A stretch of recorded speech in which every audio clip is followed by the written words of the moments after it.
ఐగుప్తులు దాస్యమునకు లోపర్చి ఉన్న ఇశ్రాయేలుల మూలుగును విని నా నిబంధనను, అది థ్యాంక్ యూ తల్లి, నా నిబంధనను వాళ్ళ మూలుగులు విని, నా మాట జాగ్రత్త వినాలి, వాళ్ళ మూలుగులు విని యెహోవా దేవుడు వారితో చేసిన నిబంధనను జ్ఞాపకం చేసుకున్నట్లుగా మనము ఈ దేవుని వాక్యంలో మనం చూడగలం.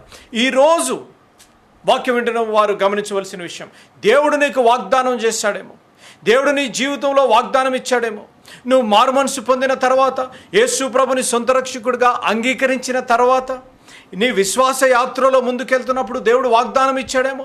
దేవుని వాగ్దానము, నువ్వు బైబిల్ చదువుతున్నప్పుడు దేవుని వాగ్దానం ఇచ్చాడేమో. వర్తమానం వింటున్నప్పుడు దేవుడు నీతో మాట్లాడి వాగ్దానం ఇచ్చాడేమో. ఏది ఏమైనప్పటికీ కూడా వాగ్దానం ఇచ్చిన దేవుడు నమ్మదగిన దేవుడు. నువ్వు గమనించవలసిన విషయం, వాగ్దానం ఇచ్చిన దేవుడు నమ్మదగిన దేవుడు. He's a promise keeping God. If he has given a promise to you, he will fulfil it no matter what. అనగా దేవుడు నీకు వాగ్దానం ఇచ్చినట్లయితే ఎటువంటి పరిస్థితుల్లో అయినా, ఎటువంటి సమయంలో అయినా, ఎటువంటి పరిస్థితులు కూడా నువ్వు వెళ్తున్నప్పటికీ కూడా ఆయన వాగ్దానము నెరవేర్చే దేవుడు. అనేక సార్లు ఆయన ఇచ్చిన వాగ్దానం లేట్ కావచ్చు, అనేక సార్లు ఆయన ఇచ్చిన వాగ్దానం ఇమీడియట్గా నెరవేర్చబడవచ్చు.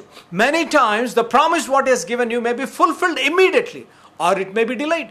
ఆయన ఇచ్చిన వాగ్దానము కొంచెం డిలే కావచ్చు, ఆయన ఇచ్చిన వాగ్దానము ఇమీడియట్గా జరగవచ్చు. డిలే అవుతుంది కదా అని మనము సనుక్కోకూడదు. డిలే అవుతుంది కదా ఎందుకురే దేవుడు అని మనం విడిచిపెట్టకూడదు. డిలే అవుతుంది కదా అని దేవుని మీద కోపము పడకూడదు. దేవుని మీద కోపపడిన వారు అనేకులు నాకు తెలుసు.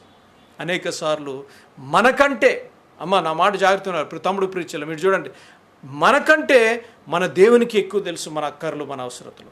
అనేక సార్లు మనం ప్రార్థించినప్పుడు 3 రకాల జవాబు వస్తుంది ప్రభు దగ్గర నుంచి. మనం దేని గురించి అన్నా మనం ప్రార్థించినప్పుడు 3 రకాలు. ఒకసారేమో ఎస్ దేవుడు ఆమెన్ అంటాడు, ఇమీడియట్గా మనం ప్రార్థన చేసిన వెంటనే దేవుడు ఆమెన్ అంటాడు. రెండవదిగా దేవుడు ఏమంటాడు అంటే, ఆ దేవుని వాక్యం ద్వారా ఏమని మాట్లాడతాడంటే, you wait for some time. The answer to your prayer sometimes may be amen, number 1, immediately. Number 2, నువ్వు ప్రార్థించిన వెంటనే this is not the time, wait అనవచ్చు. ఇది సమయం కాదు, ఆగు అనవచ్చు. మూడవదిగా ఇది సరి అయినది కాదు అనవచ్చు. The answer may be yes, the answer may be no, the answer may be wait. అనేక సార్లు మనం ఈ వెయిటింగ్ పీరియడ్లో ఉన్నప్పుడు మనము ఏదో అలజడ లేకపోతే కంగారు పడిపోతూ ఉంటాం.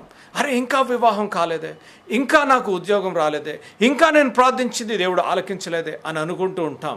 కానీ దేవుని మీద ఆధారపడిన వారికి ఆయన ఎప్పుడూ అన్యాయం చేసే దేవుడు కాదు. Those who wait on the Lord, యెషయా గ్రంథంలో ఉంది, those who wait on the Lord will renew their strength. ఎవరైతే యెహోవా మీద ఆనుకొనరో వారు పరిపూర్ణమైన శాంతి ఉందును, ఎవరైతే యెహోవా మీద ఆనుకున్నారో వారు శక్తి పొందుదురు అని యెషయా భక్తుడు పలుకుతున్నాడు. ఈరోజు దేవుని మీద ఆనుకుంటున్నారా? దేవుడు నో అని చెప్పాడేమో కోప్పడుతున్నారా దేవుడి మీద? దేవుడు ఆగండి, ఇంకా ఇది సమయం కాదు, ఇది తగైన సమయం కాదు అని అన్నప్పుడు మీరు కంగారు పడుతున్నారా?